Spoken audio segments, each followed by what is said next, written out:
بەڵە بەمەبەستی بە دیجیتالکردنی سیستەمی بانکی و هەروەها موچەدان ئەم پرۆژە گرنگە کە پرۆژەی هەژماری منە کاری تێدا دەکرێت و بەشێکی باش پێشکەوتووە بەشێکیش ماوە لە فەرمانبەران کە هێشتا نەچوونەتە ناو ئەم پرۆسەیەوە و وردەوردە کاری تێدا دەکرێت. سەبارەت بە گرنگیەکانی ئەم پرۆژەیە گفتوگۆکەین لەگەڵ دکتۆر ڕامیار وەڵزی کە شارەزای ئابووریە لەگەڵمانە. ئەم کاتت باش دکتۆر، گرنگی پرۆژەی هەژماری من لە چیایە؟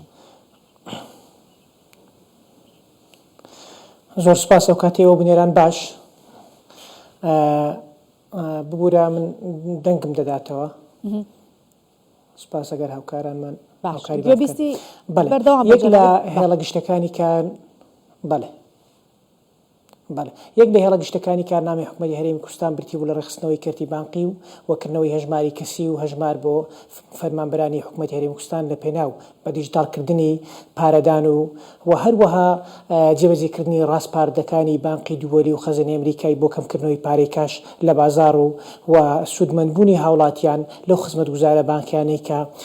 لە دنیای دەرەوە و لە تەکنۆلۆژیای نوێدا فەرهەم کراوە هەروەها لە پێناو بە دیجیتالکردنی کاروبارەکانی حکوومەت هەر هەم ئەوانەش کار ئاسانی لە ڕێی کەرتی بانقیەوە دەکرێت.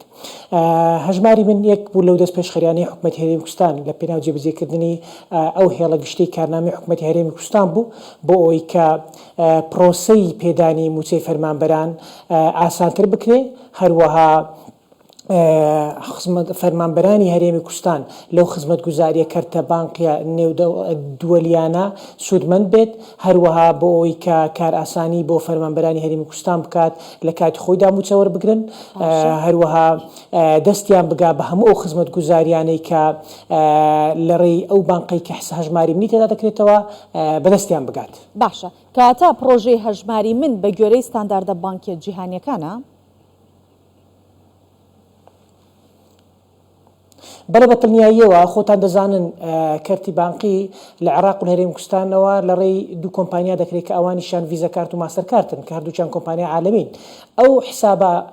کە لە بۆ موچەی فەرمانبەرانی هەرێمی کوردستان دەکرێتەوە مەسەرەن کە ڤیزە کارت لە ڕێی بانقیان ماستەر کارت بەدەست دێنێت، هەمان ئەو کارتەیە کە لە دووەلێنیشدا ئیش دەکات، هەروەها بەپێی ئەو ستانداردانەی کە شەریکەی ماستەر کارتی عالەمیان ڤیزە کارتی عالەمیەوە دەری کردووە. بە دڵنیاییەوە هەموو خزمەتگوزارانی کە پیاوێک لە ئەمریکا یان لە بریتانیا حسابێکی بانقی هەیە لە هەمان شێوە لە کوردستانیش کە پیاوێک کە موچەخۆری هەرێمی کوردستاندا حسابی بانقی هەیە یان بەڕێزێک حسابی بانقی هەیە، هەمان ئەو خزمەتگوزاریان دەتوانی بەکاربێنی کە لە ڕێی و بانقانەوە هەیە، لە ڕووی وەرگرتنی سولفا، لە ڕووی حەواڵە ئەلکترۆنیەوە، لە ڕووی پارە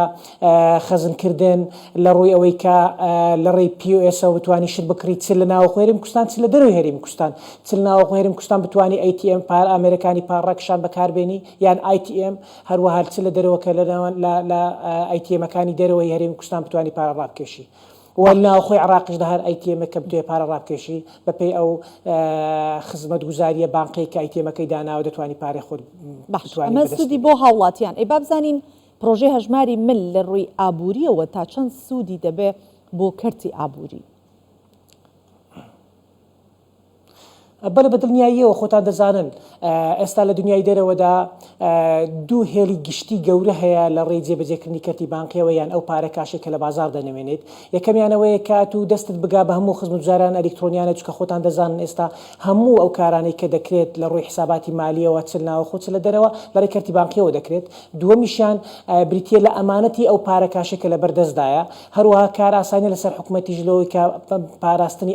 ئەو پارەیە ڕۆژانە دەبینین مەسەرەن ئەمنیەتی پارە لە ڕووی تەزویر، لە ڕووی مەسەلەن سووتان، حرق، مەسەلەن کۆمەڵێک مەشاکلی دیکە لە ڕووی دزیەوە، لە ڕووی ئەوەی کە حکوومەتی هەرێمی کوردستان و حکوومەتی عێراقی و لە دنیای دەرەوەشدا حکوومەتەکان بتوانن زاڵ بن بەسەر بابەتی ئەو پارەی لەکوێ هاتووە سەرچاوەکاری و پارە دارکردانە لەکوێوانە، هەموو ئەوانە لە ڕێی کەرتی بانقیەوە جێبەجێ دەکرێن. باش، ئەی جیاوازیکردن لە نێوان هەژماری من لەگەڵ کیکارت چییە؟ کامیان باشترە؟ کامیان خزمەتگوزاری زیاتر تایە؟ کامیان بە سوودی هاوڵاتیە لە کاتی وەرگرتنی پارە یان هەواڵەکردنی پارە بە هەر شێوەیەک بێت سوودەکانی وی جیاوازەکانی بگومان؟ بەڕێزم لە هەموو دنیادا لە کارتی بانک بریتە لەوە بەرهێنان دەکات لەوەی کە زۆرترین کەس بتوانی ئیستثماریان ئەو کارتێک کە هەیتیان ئەو خزمەتگوزاری بانقی کە هەیتی حسابی لێ بکاتەوە لە دنیای دەرەوەشدا وایە منافەسەیە لەوەی کە چێ زۆرترین خزمەتگوزاری پێشکەش بکە ئەو شخصەیە کە دەوێت حسابی بانقی بکاتەوە لەو بانقی دەکاتەوە لە کوردستانیش باماشەوە لە عێراقیش باماشەوە لە هەموو دنیادا زیاتر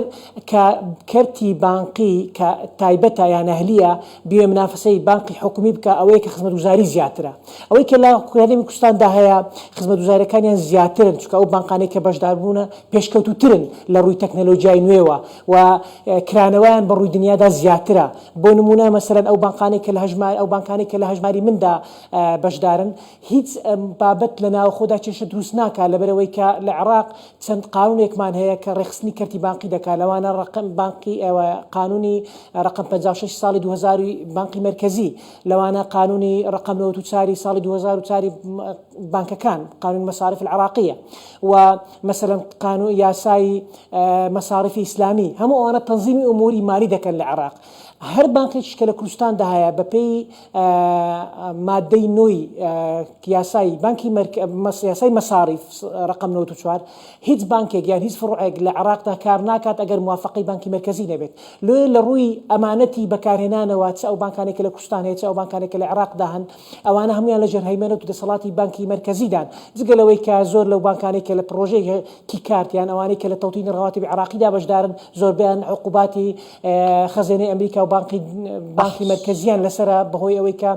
تێوەگڵاون بە کۆمەڵک کاری بە قاچاقبردنی دۆلار بەڵام ئەوانە لە ناوخۆدا هیچ کێشێک دروست ناکات کە کەسێک کە هەژماری من دەکاتەوە بەڵام ئەو بانکانێک کە لە کوردستاندا بەشدارن هەمویان بانکی زۆر معتەبەرن هیچیان ئەوە نین مەسەلەن ئەسڵەن یانی هەندێک بانکیان بەشدارن لە پرۆژەی تەوتنیش لە عێراق ئەوانە هەمویان لە ئاستێکی دیجیتالی فراوانی گەورن و لە ئاستی خزمەتگوزاری گەورن بەرامبەر بە هاوڵاتیان چونکە دەبینین مەسەلەن ئەوەی کە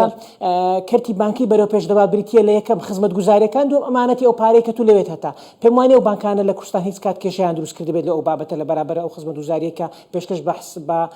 زەبوونەکانیان کردووە لە پێشتریش. بەڵێ سپاس دەکەین دکتۆر ڕامیار وەڵدزی شارەزای ئابووری لەگەڵمان بوویت و بەشدار بووی لەگەڵمان.